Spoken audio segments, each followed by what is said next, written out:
You're watching News9 Live with me, Kabir Naqvi, and that's the question that we're trying to probe in the next couple of minutes. Yasin Malik, the enemy of the state, capital punishment for him or not? That's particularly the question that's raised a lot of eyebrows. And in today's gripping discussion, we dive into the compelling story of Yasin Malik, the separatist leader and chief of the Jammu and Kashmir Liberation Front, the JKLF. Recently, the Delhi High Court ordered Yasin Malik to respond to a plea seeking the death penalty in a terror funding case by the NIA. During the hearing, the Solicitor General, Tushar Mehta, compared Yasin Malik to Osama bin Laden, but the judges rejected the comparison.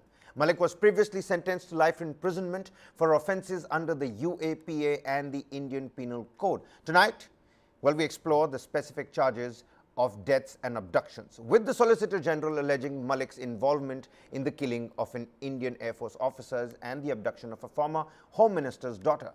Stay tuned with us. Join us in the comment section below in this discussion whether Malik's action make him a cold-blooded terrorist or a self-styled Gandhian, which he himself claims. And even as Yasin Malik's eventful journey has culminated in life imprisonment, how did he manage to evade the clutches of law for so long? We're going to be joined by Aditya Rajkaul, my colleague here on the broadcast, and Asha Khosa, senior journalist. Also K. Rajendra Kumar, former DGP Jammu and Kashmir, former top cop of JNK. But to you gentlemen, I'm going to ask you to stay on with us just a small bit, because my colleague Aditya, he's filed in a documentary on the News9 Plus application. It's the world's first OTT news application. It's called Yasin Malik, Enemy of the State. Take a look at this snippet. Get a chance to familiarize yourself with who the man is and the enigma behind his life behind the bars. Take a look at this and then we'll come back for more.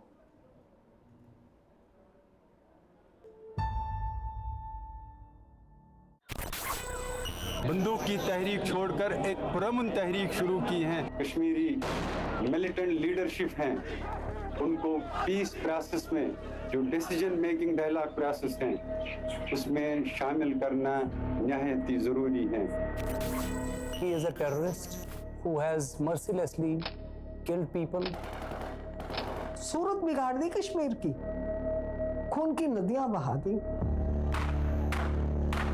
The parties in the power later on gave him freeway to declare himself Gandhi. He is also a chameleon of sorts who kind of knew how to play the system. देशद्रोही निहत्थों पर हमला करे तो वो देश पर हमला है।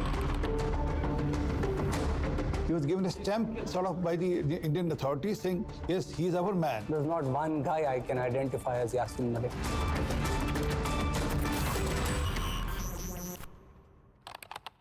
चार्जेस लगे थे उस पर, कोर्ट में जब सुनवाई हुई उसने कहा मुझे अपनी सफाई में कुछ नहीं कहना, उसे उम्र कैद की सजा मिली है। 2 life imprisonments and 5-10 years, all to run concurrently.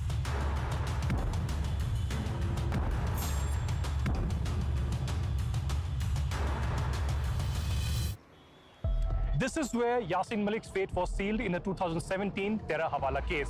A foregone conclusion, many believe, since he had already pleaded guilty. But this is not an open and shut simple story of a terrorist getting convicted for life imprisonment for his terror crimes. This is a story of a man who is a radical, a cold-blooded murderer, the enemy of the Indian state, and a self-professed Gandhian. This is a story of many faces of Yasin Malik. He is the person responsible for causing so much of mayhem, death and destruction in the entire state of Jammu and Kashmir, and especially in Kashmir region. Those militants at times, they were giving a message every day that we are more powerful than the state of India. Do what you can do.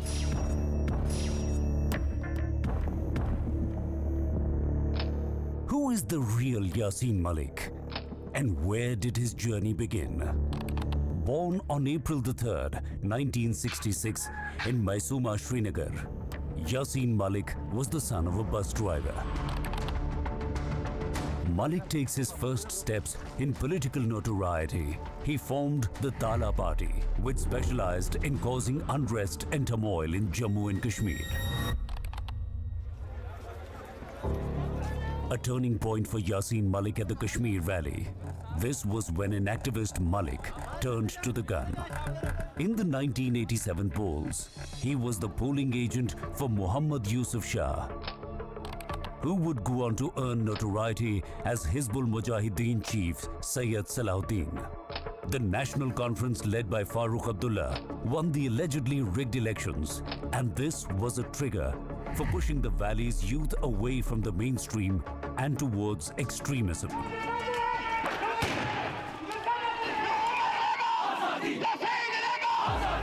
Malik was among the first batch of youth disillusioned with democracy to cross over to Pakistan-occupied Kashmir for arms training under Inter-Services Intelligence patronage and joined the Jammu and Kashmir Liberation Front, the JKLF.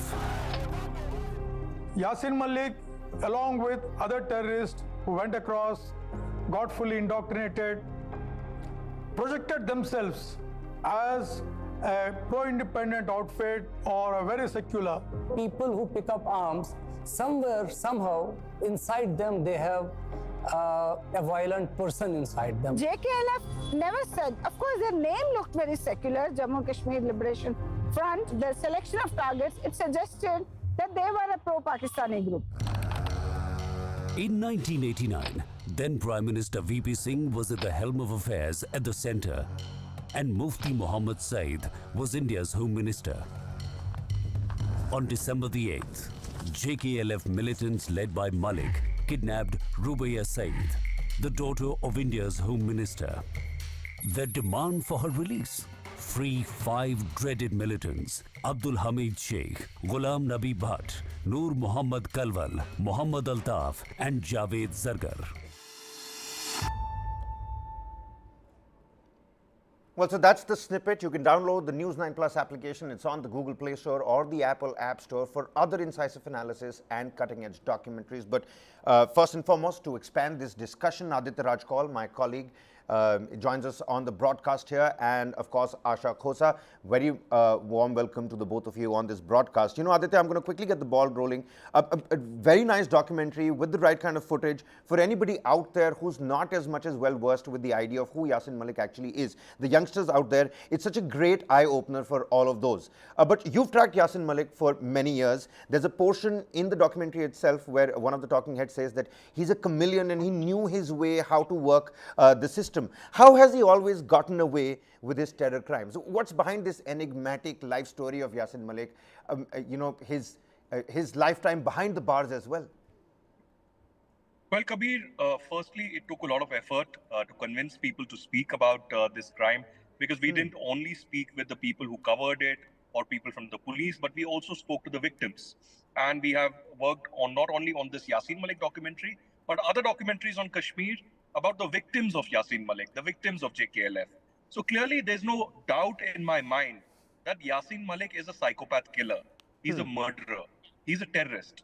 And he has to face gallows because his case is the rarest of rare. The judges may at this moment say, because it's a Hawala terror funding case, that he is not Osama bin Laden. Perhaps the judges themselves need to learn a little more and read up a little more about the terror crimes of Yasin Malik. Because not only is he accused of killing the minority Kashmiri Pandits and threatening them and perhaps raping them as well, he is accused of killing 4 Indian Air Force men, including squadron leader Ravi Khanna, in January 1990. And, you know, apart from that, he's accused of kidnapping then Home Minister's daughter, Rubayya Said, in exchange of what there were several other terrorists of JKLF who were released. So clearly, this is a case that has been running for last 32 to 33 years. Imagine any other country in the world where the armed forces have been gunned down by a terrorist, where minority has been gunned down by a terrorist, where he is involved in sparking riots, violence, bloodshed across the state, and yet he's given a free run. He's given a long rope, and he manipulates the system. He manipulates several governments in the system, be it the BJP government or the Congress UPA government or the Third Front government. And in the process, he becomes an asset of India's intelligence bureau. Can you imagine that? He gets money, he gets resources, he gets all the medical treatment, hotel stays, perhaps properties as well, from India's deep state. So the question at this moment is, it has taken 33 years for the Jammu Tada court, for the NIA, for the JNK police, and for the Delhi courts to, try him only in one case of terror hawala killing. Mind you, there are two major cases of Tada, of Rubia Saeed kidnapping and IAF killing that are still pending in a special court of Jammu, and CBI is looking at those cases. So how long will it take for the Indian democracy, for the Indian judicial system, for the Indian investigative agencies, and finally for the Indian government to convict a terrorist, to set a precedent in Kashmir? Because this is directly linked with the conflict in Kashmir, where a terrorist has been given a long rope.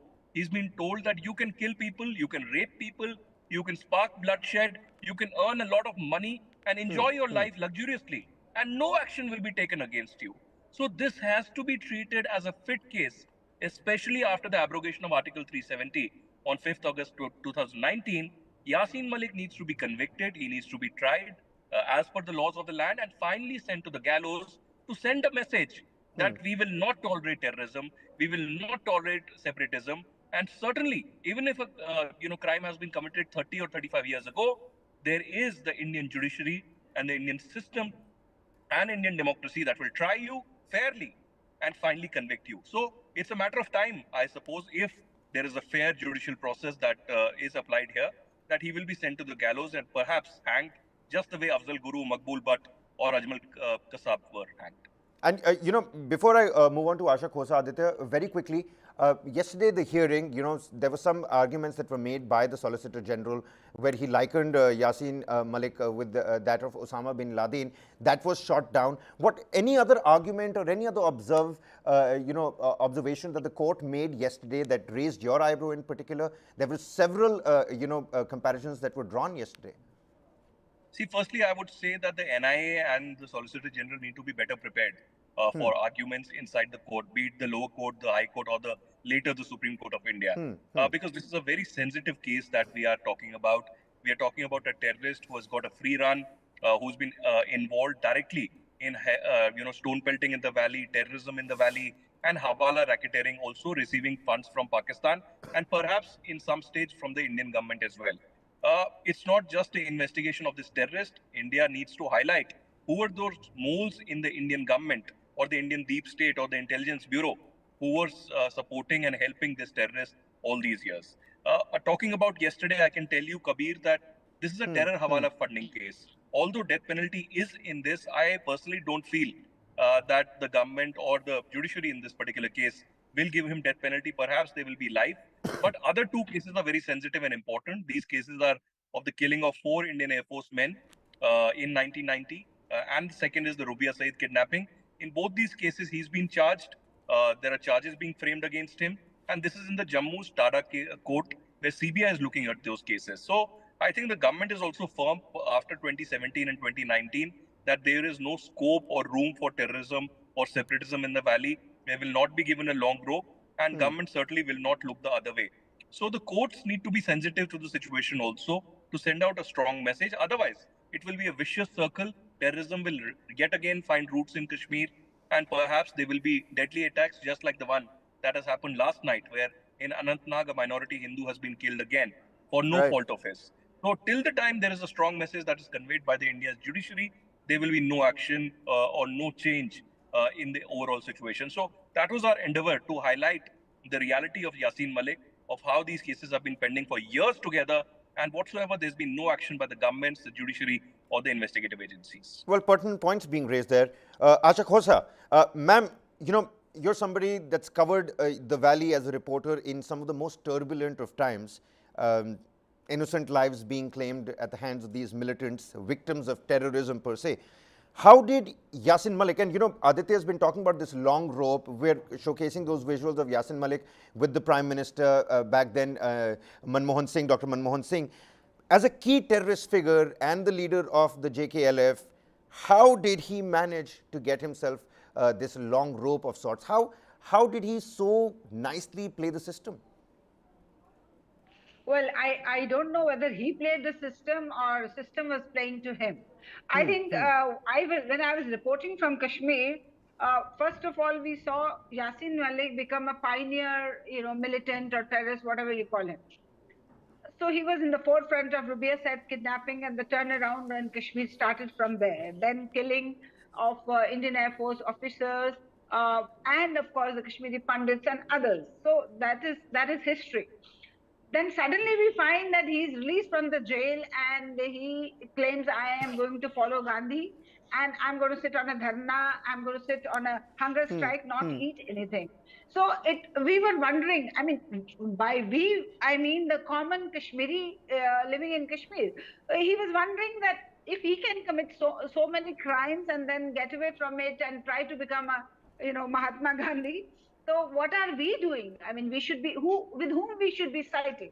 And the treatment of people like Yasin Malik, the long rope he had been given by the government, it sent a lot of confusing signals to the common people. And I can say, as a witness, as a reporter who was there on the ground zero, that these kind of confusing signals that made people wonder whether they should be on the side of terrorists or they should be on the side of government. And people like me who were reporting, we would often wonder, I mean, is government of India interested in keeping Kashmir, or they want to gift it away to some other country? So it was a pretty confusing situation, because Yasin Malik was given a long ropeway.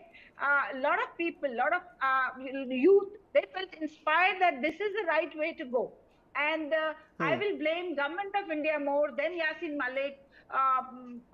He did what he wanted to do, what he has been asked to do, he's been trained to do. But government of India at that time was, I think they were not firm in, they were confused, or probably, I don't know what was wrong with them. It made people wonder, some of my friends who were Kashmiris, even I'm a Kashmiri, they would say ki karna kya hai government of India ka, humko bata do. If they don't want to keep Kashmir, let us know. Because after that we saw Yasin Malik not only being treated well by the government, even by the intelligentsia in Delhi. He was invited to seminars, peace seminars, meetings, and others will be looking at him and wondering what government of India is doing with people who are self-confessed terrorists. Yasin Malik is a person who has gone on record on international television channels saying that, yes, I've killed people, so what? In a big situation like what is happening in Kashmir, movement, he used the word movement, such small things takes place. And by small thing, he meant the killing of Indian Air Force personnel. So I will blame government of India for sending wrong signals to the people of Kashmir by its treatment of Yasin Malik, and somebody should be made accountable for that kind of creating that kind of confusion. And at the same time, ma'am, how does Yasin Malik's role as the chief of the JKLF, how did that impact the political dynamics of the region, of the valley itself, of Jammu and Kashmir? More importantly, help the viewers, take them back in time. What was it like back then? Well, Yasin Malik is, as I said, he was one of the pioneers. He was in the first batch of militants, young boys that time, who went across the line of control and got trained in arms and arms handling and sabotage, and they came back. There were 5 people, as Aditya's documentary reports it. There were 5 people, including Yasin Malik, and Yasin Malik was one of the main persons. And imagine, we assume what he's saying, that there was a fraud in elections, and after that he goes to Pakistan. That is little. I don't think that's a very convincing story. I mean, but anyway, whatever happened, there was a Pakistan also working on them. And they made use of this opportunity, disaffection among Kashmiris, and took them away. After they came back, they started, throwing petrol bombs, throwing bombs, actual bombs. They killed people. The killing started, and people were confused. And so the impact of what they did on Kashmir was horrible. I mean, people actually, the turning point came when JKLF, in which Yasin Malik was allegedly personally involved, and he has been identified by the person who was kidnapped. When they kidnapped Rubia Said, Home Minister's daughter, right, and she was released for 5 terrorists. That time people thought, oh, these guys are winning, so the government of India wants them to win. That was the turning point. And I remember on that day when those 5 terrorists were released for Rubia Said, There was a huge procession in Lal Chowk. It was jam-packed, lakhs of people on the roads, and there were buses, just stationary buses. They want to push them and put some, flag posts. Ma'am, Rubayya Saeed's kidnapping, do you think that was the turning point for the valley? Yes, definitely. In terms of popular support for movement or terrorism, whatever you call it, that was a turning point in Kashmir. And after that, when you ask me the impact on the political process, the Farooq Abdullah, Chief Minister of the JNK at that time, he resigned because he couldn't handle the situation, or maybe he didn't have the conviction that I should handle this situation. He resigned and then started a different phase of, it was totally apolitical. All the politicians ran away from Kashmir because they were being killed systematically. Some of that didn't want to face these terrorists, these mujahideen, whatever you may call them, militants. We used to call them militants that time. And after that, we had a long phase of apolitical handling of Kashmir, which probably was required or was not required. I am nobody to say so, but that was a turning point. So Yasin Malik is no ordinary militant. He's a very important, he's a key person in making Kashmir what it became for last 30 years. All right. Aditya, coming back to you, do you think, I mean, we've got the examples of Maqbool Butt, Afzal Guru. Do you think capital punishment against Yasin Malik is going to set the right kind of precedent? If right is not the right word to use here, important maybe, an important precedent for other cases to come up? Well, Kabir, I'll be very honest and candid today. I'm completely against capital punishment. I'm against hanging. And perhaps democracies need to learn to avoid hanging and have a life imprisonment or other, punishments. But in such rarest of rare cases, until the Indian democracy or different democracies in the world have this punishment on the, CRPC, on the criminal procedures and the, laws of the land, the constitution mandates that if it is the rarest of the rare case, if it is such barbaric case, then certainly there needs to be a capital punishment. In case of Yasin Malik, I personally believe that he's a psychopath killer, he's a self-confessed killer, and he has taken the entire system for a ride. I'll also add here that Yasin Malik has confessed to his crimes. On BBC, while speaking on Hard Talk with Tim Sebastian, he has confessed that he has killed the IAF persons. He has confessed that he has kidnapped Rubayya Saeed. Then what is stopping the Indian law, the Indian courts, the Indian investigative agencies to charge him, to convict him and send him to the gallows? So certainly it will send a right message. I blame the Indian government and the Indian system because for more than 30 years, they shaped Kashmir in such a way that they gave these terrorists and separatists a long rope. They gave them money, resources, so that they thought that giving them money and resources will solve the problem. That was completely a wrong way to do things.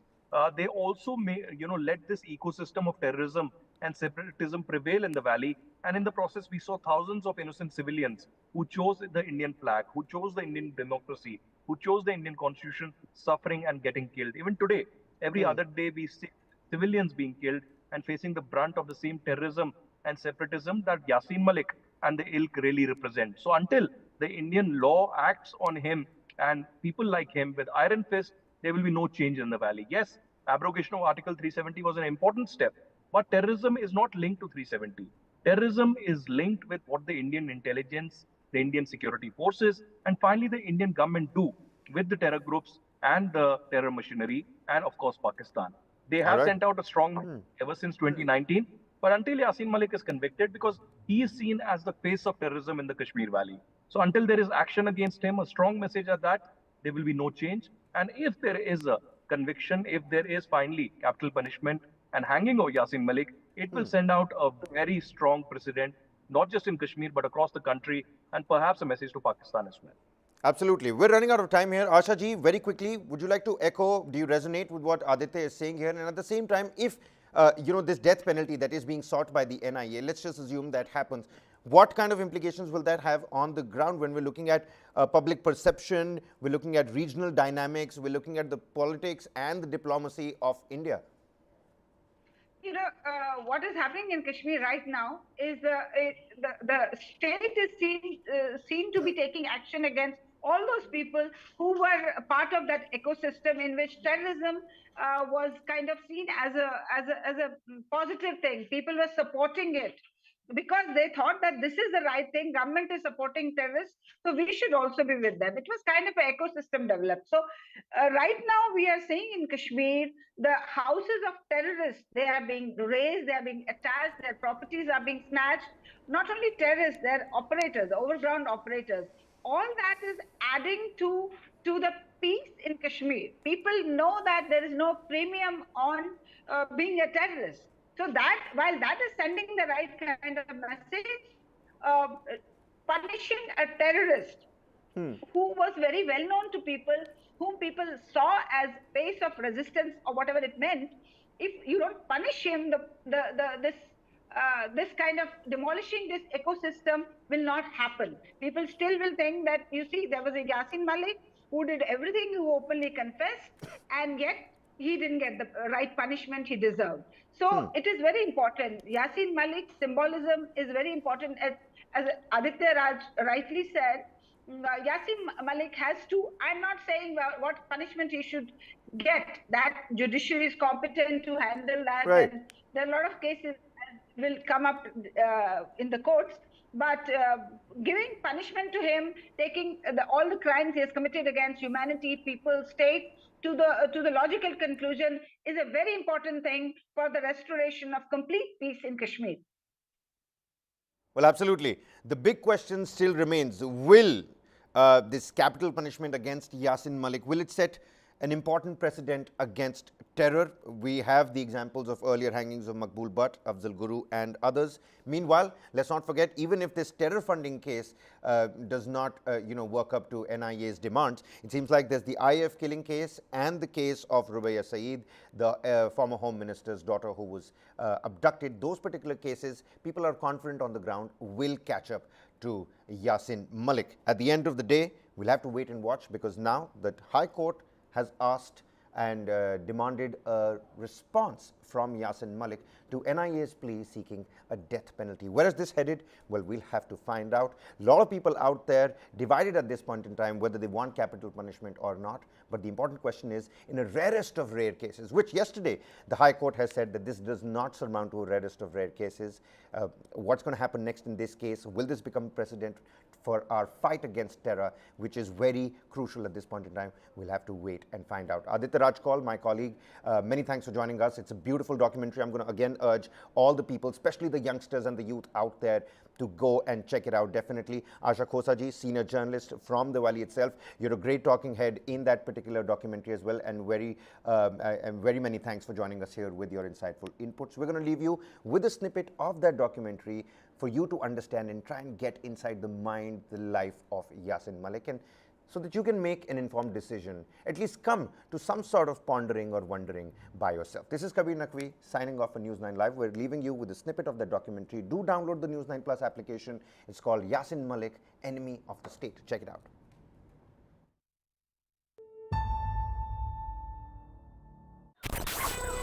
बंदूक की तहरीक छोड़कर एक पुरअमन तहरीक शुरू की है। Kashmiri militant leadership हैं, उनको peace process में जो डिसीजन मेकिंग डायलॉग प्रोसेस हैं, उसमें शामिल करना निहायत ही जरूरी है।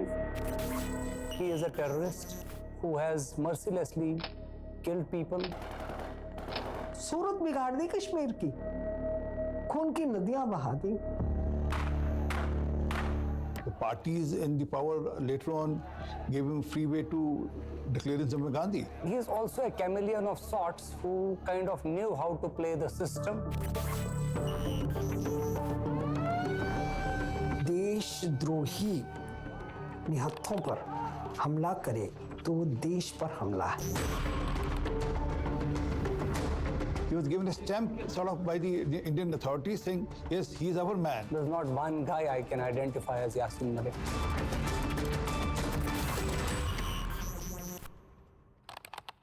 चार्जेस लगे थे उस पर, कोर्ट में जब सुनवाई हुई उसने कहा मुझे अपनी सफाई में कुछ नहीं कहना, उसे उम्र कैद की सजा मिली है। 2 life imprisonments and 5-10 years, all to run concurrently.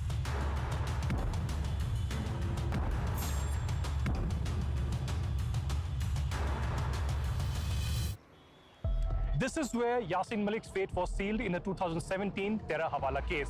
A foregone conclusion, many believe, since he had already pleaded guilty. But this is not an open and shut simple story of a terrorist getting convicted for life imprisonment for his terror crimes. This is a story of a man who is a radical, a cold-blooded murderer, the enemy of the Indian state, and a self-professed Gandhian. This is a story of many faces of Yasin Malik. He is the person responsible for causing so much of mayhem, death and destruction in the entire state of Jammu and Kashmir and especially in Kashmir region. Those militants at times, they were giving a message every day that we are more powerful than the state of India. Do what you can do.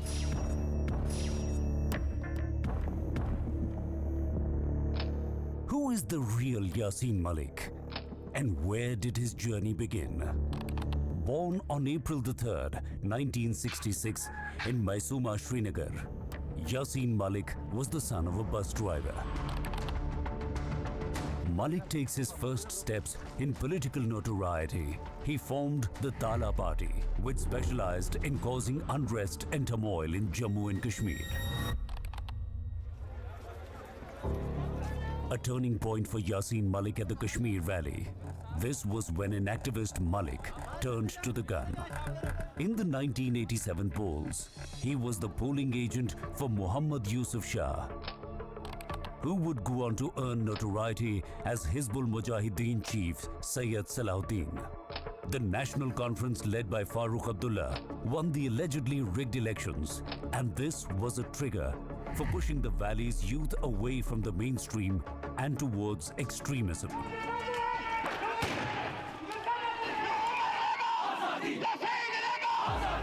Malik was among the first batch of youth disillusioned with democracy to cross over to Pakistan-occupied Kashmir for arms training under Inter-Services Intelligence patronage and joined the Jammu and Kashmir Liberation Front, the JKLF.